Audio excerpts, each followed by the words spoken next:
Un exploit pour la sonde spatiale DART, du café pour un cœur en bonne santé, le secret de l'immortalité, les méfaits du stress et des drones constructeurs. Bonjour à toutes et à tous, je suis Maëlle Diallo et bienvenue dans Fil de Science, le podcast Futura où on le retrace ensemble l'actualité de la semaine. On commence avec une news historique.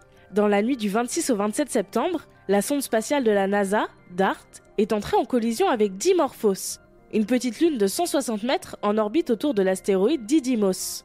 L'objectif de cette collision est de modifier la rotation de l'astéroïde Dimorphos pour réduire son temps d'au moins 3 minutes. Ce chiffre peut paraître dérisoire, mais il peut faire toute la différence.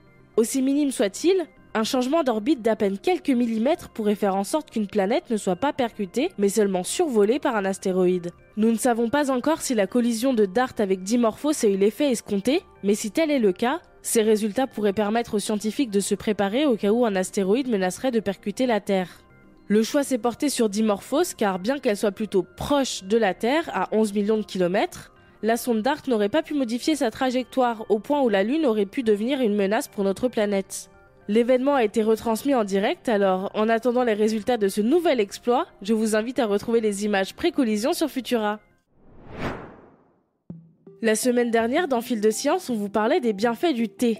Il est désormais temps pour le café de montrer ses secrets. En effet, consommé avec modération, ce dernier ne présenterait pas de risque pour la santé et pourrait même avoir des effets positifs sur le cœur. Mais est-ce que tous les cafés se valent ? Des scientifiques ont analysé 3 types de café lors d'une étude parue dans l'European Journal of Preventive Cardiology, le déca, le moulu et l'instantané. Les résultats sont surprenants. L'incidence de l'arythmie cardiaque et des maladies coronariennes est au plus bas chez les sujets tests qui ont consommé pendant 12 ans 2 à 3 tasses de café par jour. Pour ce qui est du type de café, le déca et le moulu ont des résultats similaires, alors que l'instantané, lui, n'a pas d'incidence sur les maladies cardiovasculaires. Le meilleur élève reste le café moulu, qui est associé à une diminution de l'incidence de près de 20% sur ces maladies. La caféine, qui est une de plus de 100 molécules présentes dans le café, n'est peut-être pas responsable de ces résultats. Mais en tout cas, à vos tasses pour un cœur en bonne santé, avec modération évidemment. J'en profite pour vous inviter à écouter notre épisode de Science ou Fiction, la caféine et la théine, c'est la même chose, vrai ou faux, qui regorge d'informations intéressantes sur ces boissons stimulantes et la meilleure façon de les consommer. Appuyer sur replay et redevenir un bébé dès qu'on approche de la mort, c'est possible. Enfin, c'est le cas en tout cas chez une méduse appelée Turritopsis dorni. Cette petite créature de 4 mm détient peut-être le secret de l'immortalité. En effet, après s'être reproduite, contrairement aux autres méduses, elle peut choisir de ne pas mourir en inversant son cycle de vie. Concrètement, elle rétrécit son corps pour devenir une sphère, un cyste qui dérive jusqu'à s'accrocher au fond de l'eau et générer un nouveau polype qui donnera naissance à de nouvelles méduses, entrant ainsi dans un cycle sans fin qui permet à Turritopsis dorni d'échapper à la mort. Grâce à cette découverte, les scientifiques espèrent trouver des réponses aux maladies liées au vieillissement qui préoccupent les humains. Pour voir des schémas illustrant l'impressionnant cycle de cette méduse, rendez-vous sur Futura.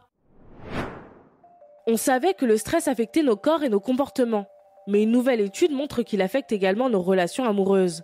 2 scientifiques américaines ont suivi 79 couples de jeunes mariés hétérosexuels pendant 10 jours, durant lesquels les participants ont noté leur comportement, celui de leur partenaire et les sources de stress vécues dans la journée.